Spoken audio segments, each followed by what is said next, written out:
My name is Lars Ulrik Mortensen. I am musical director of the European Union Baroque Orchestra, also known as UBO. I am a harpsichord player by training. Welcome to this next podcast in this little series on continuo playing on keyboard instruments. In the previous podcast, I was talking about how to practice continuo playing in order to achieve instinctive harmonic control. Not necessarily related to any specific piece of music, but as a common tool for us continuo players when we are, as we are most of our careers, engaged in this kind of activity. I was talking about different kinds of cadences, different harmonizations of cadences, and the need to practice those in order to get a completely instinctive understanding on how to play it without then having to use any further and superfluous amount of concentration on merely playing notes. Every piece of Baroque music has a lot of cadences, and it's quite likely that most pieces of Baroque music also has a huge amount of sequences. A harmonic pattern where the same harmonic connection or affinity is repeated on different degrees of the scale. One of them is, for instance, I'm not quite sure what it's called in various languages and the musical theory in those, but one of those is surely the standard sequence of fifth, which in a very abbreviated form would have a bass line that almost always moves like this.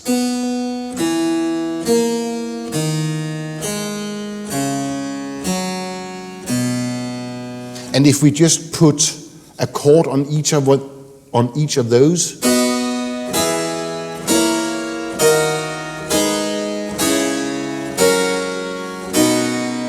I'm sure you know what I'm talking about. Of course, in art music,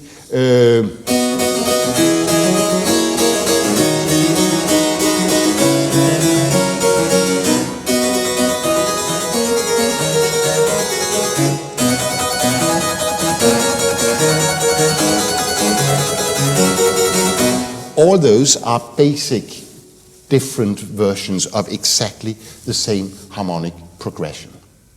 And practicing those in different positions, there are basically three possible harmonic positions for every one of those sequences.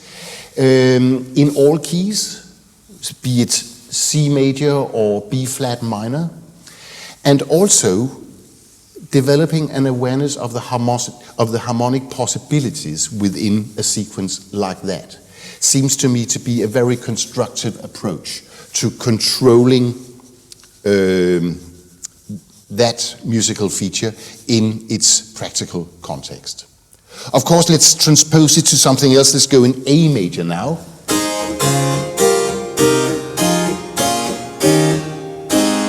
How did that harmonization differ from the one I played in C major just before? Well, I added a seventh.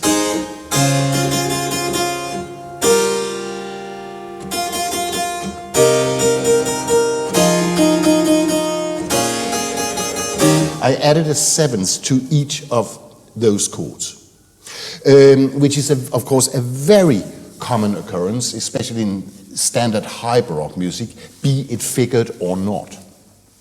And knowing where those notes are, whether I'm here or whether I'm here,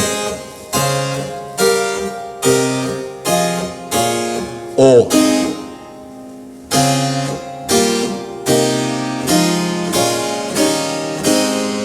knowing exactly what happens to the voice leading and how we double the various intervals is extremely important in order, when you see a sequence like that on the page, simply say, oh, it's one of those, I know where it is, my fingers know where it is. There are other sequences which can also be used as models. There's the sequence of there's a rising sequence.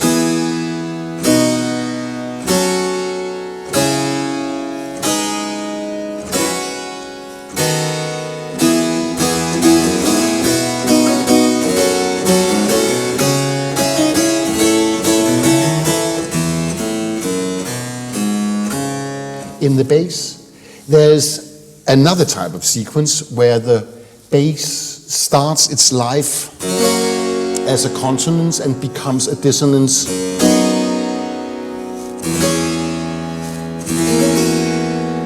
Six, 4, 2, we would figure it.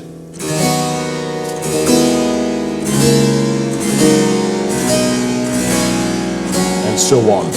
Exactly the same in A major.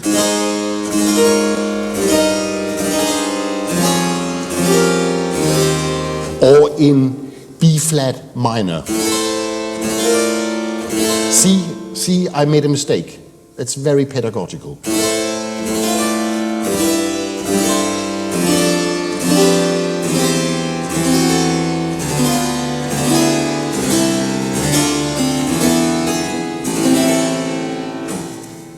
Another sequence one can practice is the chromatically rising bass.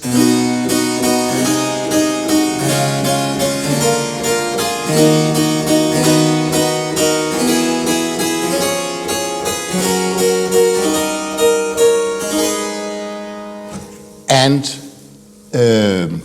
you can also, if you want, take different kind of basses and, for instance, ground basses. What about practicing continuo positions, chord positions on the folia?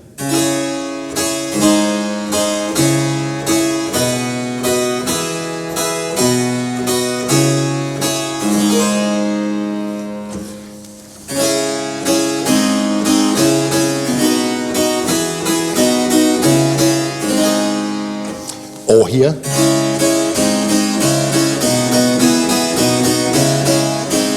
Those were the three possible chord positions for the folia bass. Also note that when I'm practicing this, I am repeating a full chord every time. Or I might even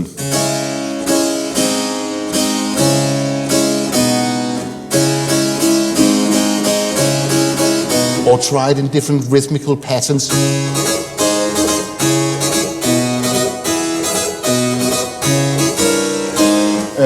Trying in different rhythmical patterns in order to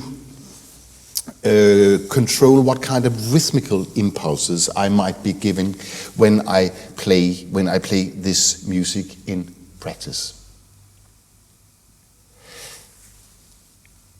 When we have these different sequences and cadences and other harmonic formulas, cliches if you will, more or less under control, that is also an ideal starting point for beginning to improvise figurations on the chords we play. Because of course, we don't always need chords and just chords. There might very well be musical circumstances, and let me take the folia pattern again, where we would not play chords, but where we might possibly employ different arpeggio patterns.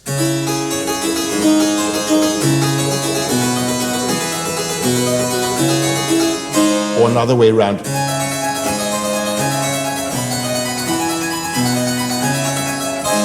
Or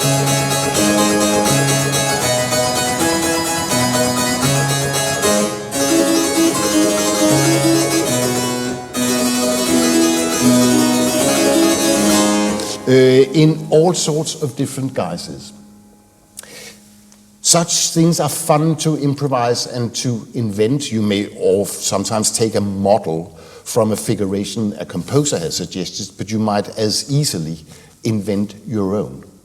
But the important thing here is that the notes I use for those arpeggio chords are exactly the same notes and the same positions as I was using when I was just playing the chords.